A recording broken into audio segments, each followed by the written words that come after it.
할렐루야. 우리 오늘 또 하나님 앞에 예배함으로 나온 여러분들을 주님의 이름으로 환영합니다. 우리 같이 함께 주님 앞에 예배할 때 신령과 진정으로 또 기쁨과 감사함으로 예배하는 시간이 되었으면 좋겠습니다. 우리 예수님만을 더욱 사랑 함께 찬양하겠습니다.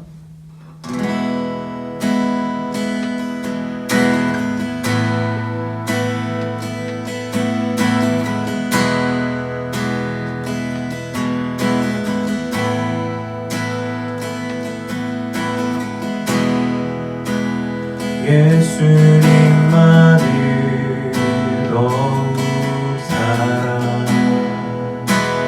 날이 갈수록 더욱 사랑 고난이 와도 더욱 사랑 내 삶의 고백 더욱 사랑 예수님만을 더욱 사랑 날이 갈수록 더욱 사랑 고난이 와도 더욱 사랑 내 삶의 고백 더욱 사랑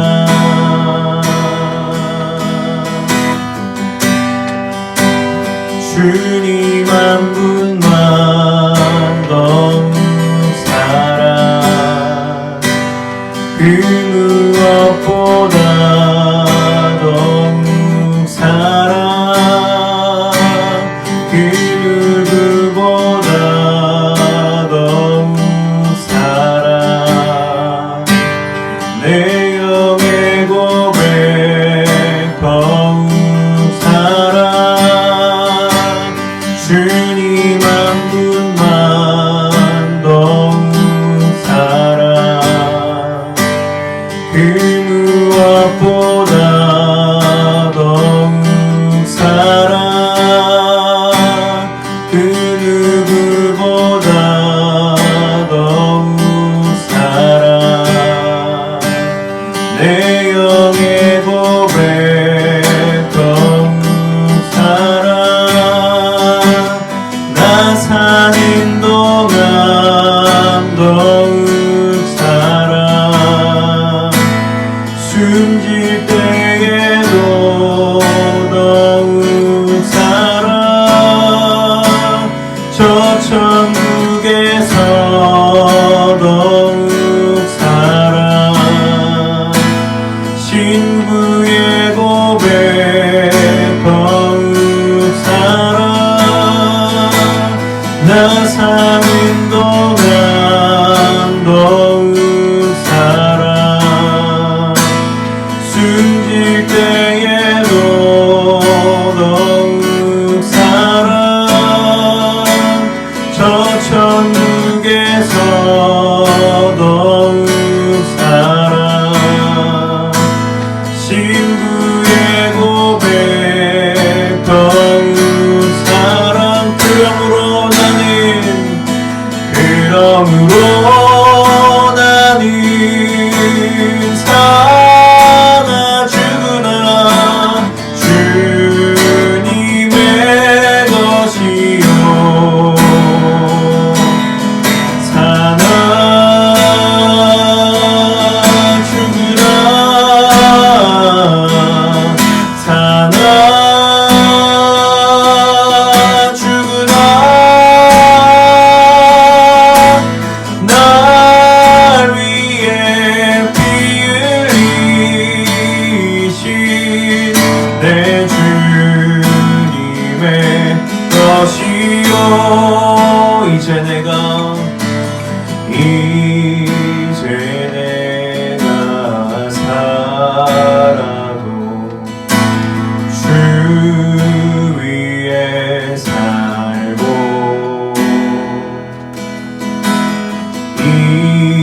이제 내가 죽어도 주 위에 승리 하늘 영광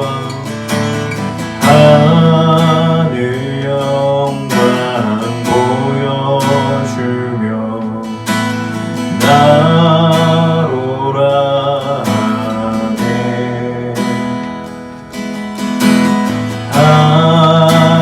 할렐루야 찬송하며 주께 갑니다 그러므로 나는 사나 죽으나 주님의 것이요 사나 죽으나 사나 죽으나 날 위해 피 흘리신 내 주님의 것이요 그러므로 나는 사나 죽으나 주님의 것이요 사나 죽으나 사나 죽으나 날 위해 피 흘리신 내 주님의 것이요 아멘. 네, 오늘의 말씀을 한번 보도록 하겠습니다. 오늘의 말씀은 창세기 11장 1절부터 9절까지 말씀입니다. 제가 읽겠습니다. 온 땅의 언어가 하나요 말이 하나였더라. 이에 그들이 동방으로 옮기다가 시내 평지를 만나 거기 거류하며 서로 말하되 자 벽돌을 만들어 견고히 굽자 하고 이에 벽돌로 돌을 대신하며 역청으로 진흙을 대신하고 또 말하되 자 성읍과 탑을 건설하여 그 탑 꼭대기를 하늘에 닿게 하여 우리 이름을 내고 온 지면에 흩어짐을 면하자 하였더니 여호와께서 사람들이 건설하는 그 성읍과 탑을 보려고 내려오셨더라. 여호와께서 이르시되 이 무리가 한 족속이요 언어도 하나이므로 이같이 시작하였으니 이후로는 그 하고자 하는 일을 막을 수 없으리로다. 자 우리가 내려가서 거기서 그들의 언어를 혼잡하게 하여 그들이 서로 알아듣지 못하게 하자 하시고 여호와께서 거기서 그들을 온 지면에 흩으셨으므로 그들이 그 도시를 건설하기를 그쳤더라. 그러므로 그 이름을 바벨이라 하니 이는 여호와께서 거기서 온 땅의 언어를 혼잡하게 하셨음이니라. 여호와께서 거기서 그들을 온 지면에 흩으셨더라. 아멘. 네, 오늘도 예배 가운데 나오신 여러분들을 주님의 이름으로 환영합니다. 오늘은 창세기 11장에 나와 있는 바벨탑에 대한 이야기를 좀 해보려고 합니다. 여러분 바벨탑 이야기 다 알죠? 원래는 언어가 다 하나였다고 이야기를 해요. 그런데 그 사람들이 모여가지고 바벨탑을 쌓아서 하늘에 닿게 하자, 그리고 우리 이름을 내자 이러면서 막 쌓으니까 하나님께서 야 얘네가 말이 하나니까, 언어가 하나니까, 그러니까 이렇게 하는구나, 그러면은 얘네 언어를 다르게 해야 되겠다 그래가지고 서로 말을 다르게 하고 얘네가 알아듣지 못하게 되고, 그리고 온 지면에 흩어졌다. 그리고 그 이름을 바벨이라 하고, 이거는 하나님께서 이제 언어를 혼잡하게 하였고 거기서 흩으셨다라고 하는 뜻으로 이렇게 11장의 내용, 바벨탑에 대한 내용이 나와 있습니다. 저는 어렸을 때 바벨탑에 대한 내용을 읽으면서 참 만약에 얘네가 여기서 바벨탑만 안 지었으면 내가 제2 외국어, 제3 외국어 이런 걸로 힘들지 않았을 텐데, 이런 생각을 참 많이 했어요. 어제 나 혼자 산다를 봤는데, 그게 이제 본방송이었는지는 잘 모르겠는데, 김지훈이라고 하는 배우가 이제 늦은 나이에 이제 다른 나라 언어들을 외국어를 이제 시작해보자 하면서 영어를 공부하고 일본어를 공부하고 뭐 중국어를 공부하고 근데 생각보다 굉장히 유창하게 열심히 막 공부하는 모습을 보여줬어요. 저는 제가 공부하는 거를 별로 그렇게 좋아하지도 않았지만 또 외국어에 대해서는 또 너무 싫어가지고 뭐 여러분들도 영어를 잘하는 사람은 잘하겠지만 싫어하는 사람은 또 엄청 싫어할 거예요. 그러다 보니까 얘네가 여기서 바벨탑만 안 지었으면 참 이렇게 언어가 좀 안 달라졌을 텐데 얘네가 참 그렇다 이제 이런 생각을 했어요. 그리고 또 한편으로는 이런 생각도 합니다. 도대체 이 사람들이 쌓으려고 했던 바벨탑이 뭐였길래 하나님께서 얘네를 말을 다르게 하고 온 지면에 흩어버렸을까? 이걸 보면은 또 그리스 로마 신화에 여러분 프로메테우스라고 하는 이제 신이 있어요. 이 신은 그 올림푸스 신화의 신들 그러니까 제우스나 뭐 하데스, 뭐 포세이돈 요런 헤라 뭐 요런 그 6명의 자매로 태어난 그 신들 있죠. 이 신들이 올림푸스 신들이 3세대 신이에요. 원래 맨 처음에 우라노스, 그 다음에 크라노스인가요? 그 다음에 둘 있고 그 밑에가 이제 제우스인데 이 프로메테우스는 이 2세대의 신이에요. 그러니까 제우스와 그 신들보다 한 세대 위의 신이죠. 근데 굉장히 또 지혜롭고 또 먼저 생각하는 사람, 선지자 뭐 이런 뜻을 또 가지고 있대요. 근데 이 프로메테우스에 대해서 굉장히 유명한 일화가 뭐냐면은 이 불을 신들만 써야 되는데 이 프로메테우스가 보니까 이 밑에 있는 인간들이 불만 있어도 훨씬 더 이렇게 야생의 짐승에 대항하거나 아니면 좀 따뜻하게 지내거나 아니면 좀 이렇게 좋은 음식을 먹기에도 좀 좋을 텐데 이 신들이 불을 독점하고 있으니까 그게 참 아쉬운 거야. 그래가지고 올림푸스 신들 몰래 불을 이렇게 훔쳐다가 사람들에게 줍니다. 그랬더니 사람들이 그 불을 가져다가 따뜻하게 하기도 하고 짐승을 내쫓기도 하고 이제 막 문명을 이뤄요. 그랬더니 제우스를 비롯한 올림푸스의 신들이 이걸 굉장히 분노합니다. 아니 어떻게 저 하찮은 인간들에게 불을 주었느냐 이러면서 이 프로메테우스를 절벽에다가 이렇게 묶어놓은 다음에 매일매일 독수리가 그 간을 쪼아먹게 하는. 근데 프로메테우스는 또 신이다 보니까 매일매일 또 간이 재생이 돼요. 그러다 보니까 매일매일 간을 쪼이는 그런 형벌을 당하게 되는 그런 일화가 있는 게 이제 프로메테우스라고 하는 신의 일화예요. 하나님이 마치 프로메테우스가 불을 사람들에게 줘서 분노한 제우스처럼 이것들이 어디 감히 문명을 세워? 어디 감히 건물을 세워? 어디 감히 건물을 하늘 끝까지 닿게 해? 얘네 안 되겠네? 얘네 말을 다르게 하자. 얘네를 원지면에서 흩어버리자. 이런 의도를 가지고 이 사람들의 언어와 또 지면에서 흩어짐을 당하게 하셨을까? 이런 생각이 또 들게도 해요. 여러분 하나님은 도대체 왜 이렇게 흩으셨을까요? 아니 그 전에 사람들은 왜 이렇게 탑을 높게 쌓으려고 했을까요? 그거는 앞에 있는 이야기를 좀 보면 알아요. 여러분 여기에서 보면은 여호와께서 사람들이 건설하는 그 성읍과 탑을 보려고 내려오셨더라 이러면서 6절에 이 무리가 한 족속이요 이렇게 이야기를 합니다. 어떤 족속이냐면은 노아의 후손의 족속이에요. 그러니까 우리가 이 부분을 어떻게 거슬러서 올라갈 수 있냐면 하나님께서 이 땅에 있는 사람들의 죄악의 완연함을 보시고 그러니까 가득 참을 보시고 이 땅의 인간들을 지면에서 쓸어버려야 되겠다라고 하는 결심을 하세요. 그리고 나서 노아에게 방주를 만들라고 하고 120년 정도 지난 후에 하나님께서 홍수로 심판을 하십니다. 이때에 지면의 모든 높은 산들까지도 다 잠길 만큼 엄청난 홍수가 이루어졌고 실제로 그 홍수는 노아가 방주에 타고 있는 기간만 한 370일, 그러니까 1년 정도의 시간만큼을 방주에 타고 있어야 할 만큼 굉장히 오랜 기간 동안 물이 차 있었던 홍수였어요. 사람들은요, 이 홍수를 기억하고 있는 거예요. 또 전해 들었어요. 실제로 그 역사적 사실을 알고 있었던 거죠. 그런데 하나님만 믿고 따르기가 싫었던 거예요.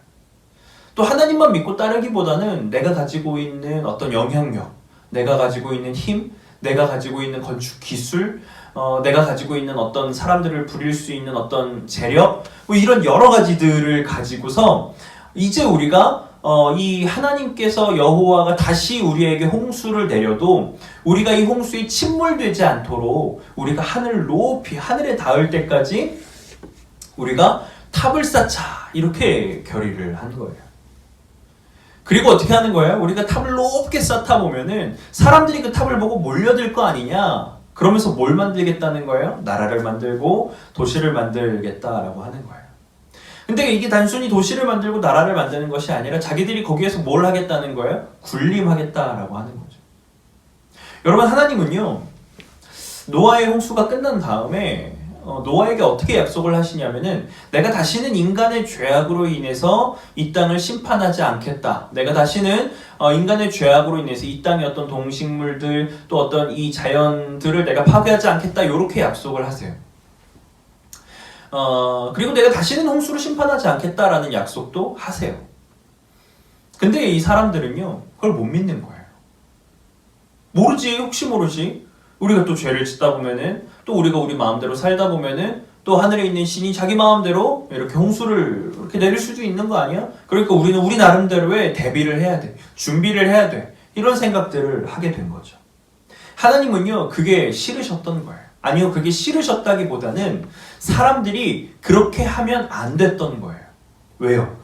하나님을 믿고 따르고 하나님을 섬기며 살아가야지 그것이 복된 길이고 생명의 길이고 바르게 살아갈 수 있는 길인데, 하나님의 뜻과는 반대로 우리 마음대로 살아도 살 수 있는 방법을 마련하자라고 하는 건 하나님이 없이도 하나님을 우리가 섬기고 하나님을 따르지 않아도 우리가 살아갈 방법을 만들자라고 하는 거예요. 근데 여러분, 그거는 사는 방법이 아니라 죽는 방법이에요. 왜냐하면 하나님은 이 땅 가운데 살아가게 하셨지만 이 땅에서의 삶이 끝이 아니었단 말이에요. 영원한 나라 천국에서 또 하나님과 함께 즐겁게 누리며 나아갈 수 있는 하나님의 자녀된 권세를 가지고 있는 그것, 하나님의 말씀을 지키고 따르면서 이 땅 가운데 하나님의 나라가 임하는 그것을 하나님은 원하셨던 건데 이 사람들이 그걸 원하지 않았던 거예요. 그래서 세워진 게 바벨탑이었던 거죠. 또 어떤 성경에는 나와 있지 않지만 또 어떤 기록들을 보면은 그 당시에 이렇게 사람들이 바벨탑을 쌓고 그 바벨탑의 가장 꼭대기에는 제단을 또 쌓았다라고 이야기를 하기도 하고요. 또 어떤 사람들은 그 꼭대기에서 활을 하늘을 향해서 쐈다. 그러니까 신에게 도전하는 행위를 했다. 뭐 이제 이런 기록들도 있어요. 중요한 것은 하나님이 이 바벨탑을 만드는 것에 대한 동기와 목적을 하나님은 원하지 않으셨던 거예요.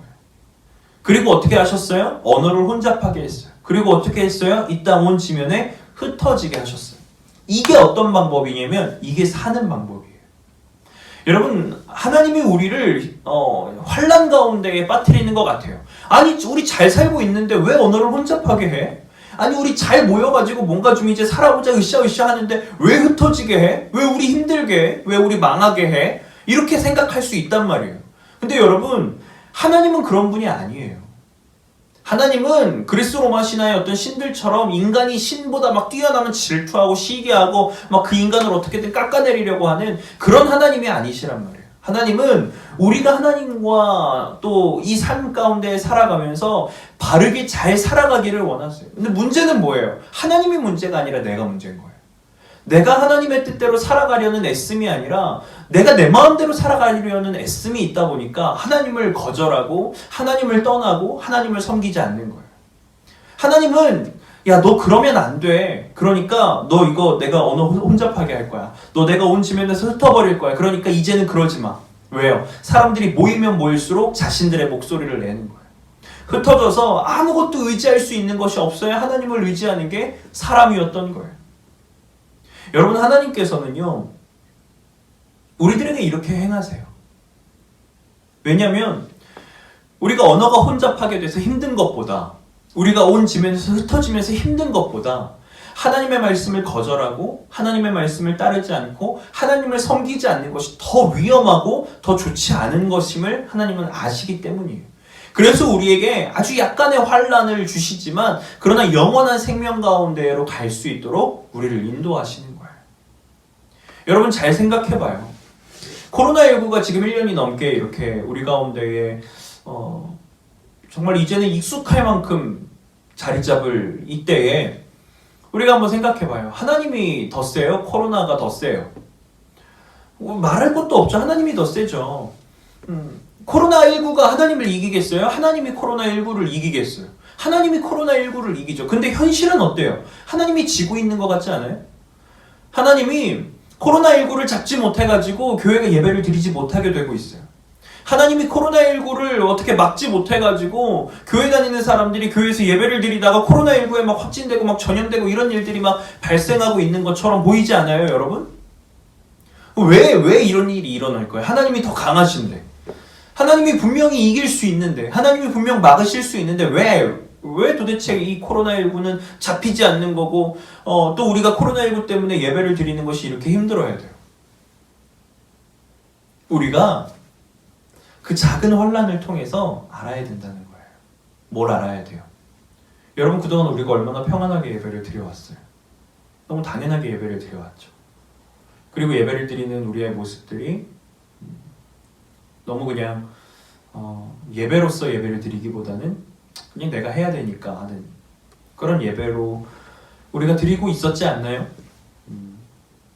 특별히 예배를 드리지 못할 환경이 아니니까 또 예배를 안 드리면 부모님한테 혼나니까 또 예배를 나는 그리스도인이니까 예배를 드리는 거지 그냥 이렇게 예배를 드리고 있진 않았나요? 네, 여러분 A라고 하는 사람과 B라고 하는 사람을 생각해봐요. A라고 하는 사람이 B라는 사람과 동일하게 교회를 다니고 동일하게 예배를 드리고 동일하게 교회를 섬겨요. 근데 A라고 하는 사람과 B라고 하는 사람에게 동일하게 독감이 왔어요. 독감은 또 전염이 되니까 독감 말고 몸살이 왔다고 칩시다. 몸살도 전염되나요? 아무튼 몸살이 왔어요. 열이 펄펄 끓고 막 몸이 막 으슬으슬하고 막 너무 힘들어요.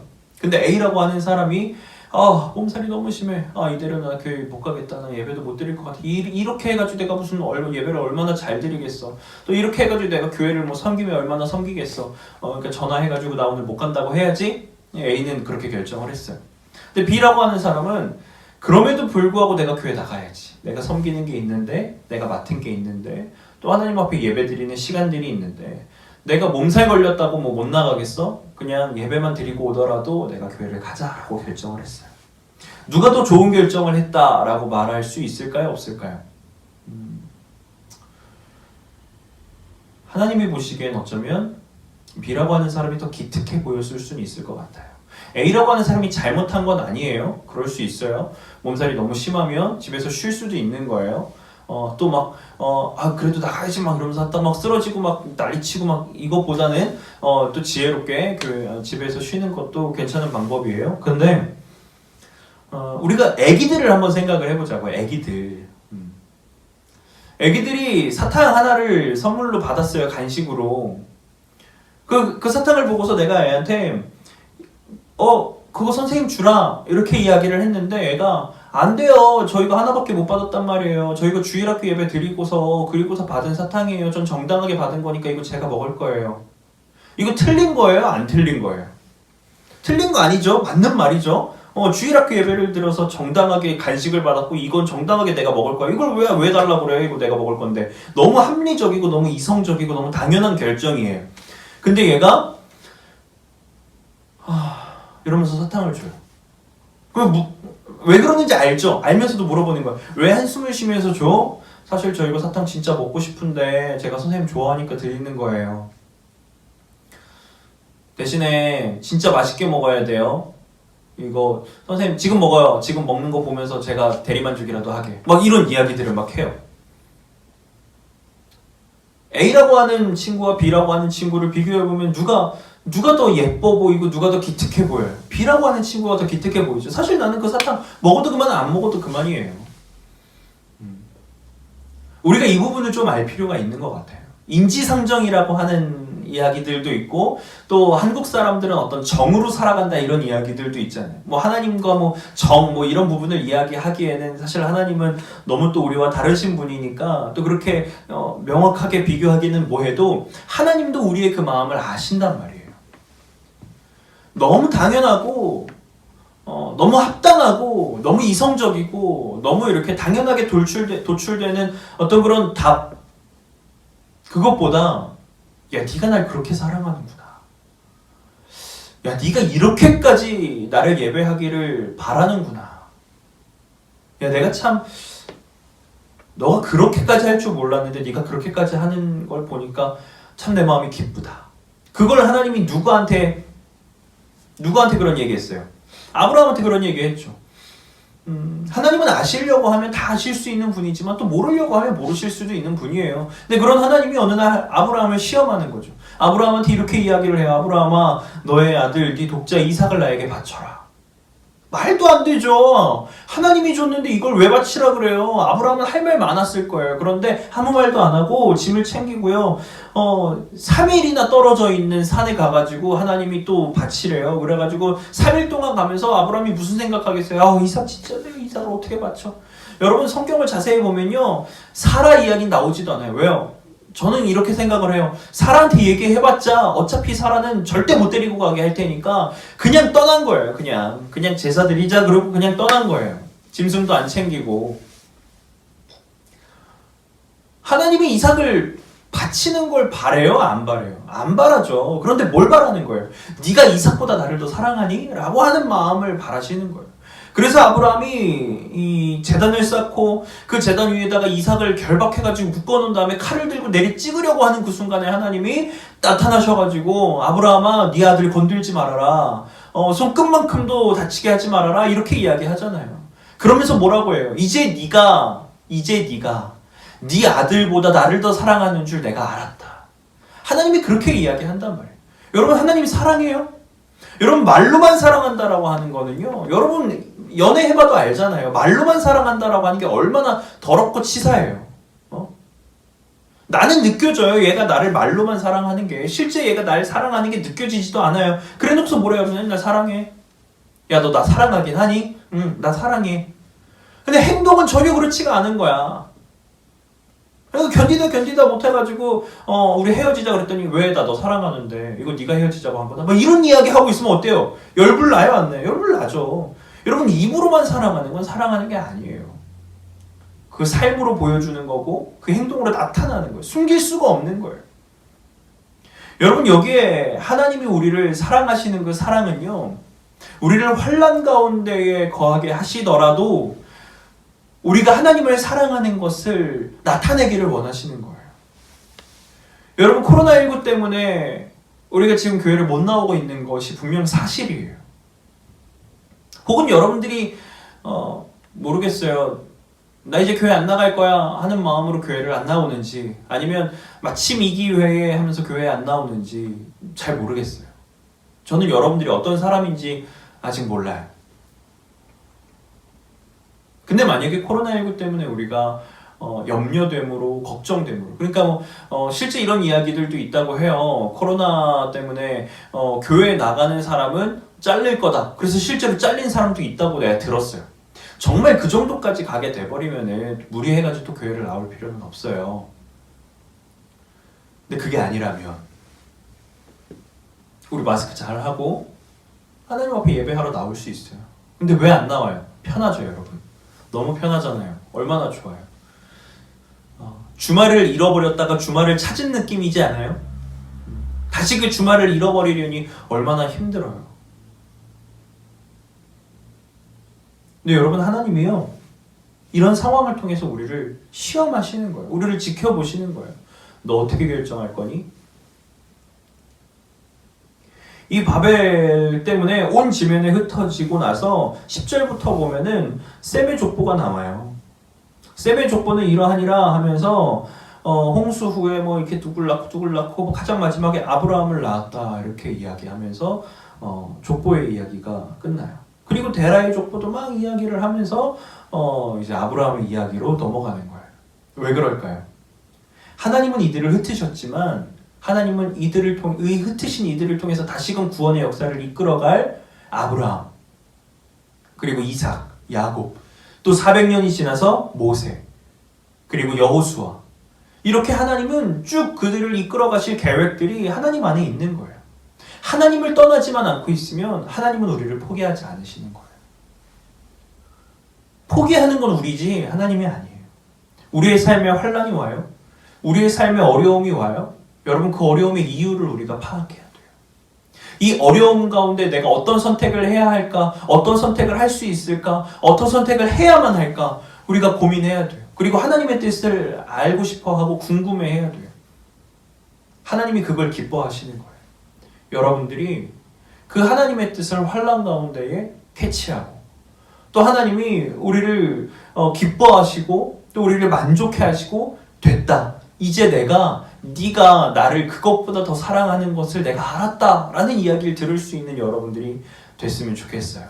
기도할게요.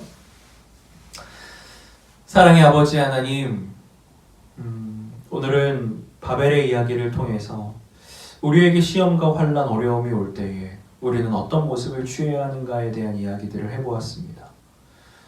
주님, 과연 우리는 환난이 올 때, 시험이 올 때 어떤 입장을 취하는 사람입니까? 당연하게, 합리적으로, 마땅하게, 이성적으로 충분히 납득하고 용납할 수 있는 어떤 그런 결론을 혹시 내진 않습니까? 혹은 마치 이것이 기회인 마냥 하나님을 떠나는 우리들의 모습들도 혹시 있진 않습니까? 혹은 그런 어려움 가운데에서도 우리가 살아갈 길은 오직 주님밖에 없음을 우리가 깨닫고 더욱더 주님 앞에 붙들리는 모습들도 있진 않습니까?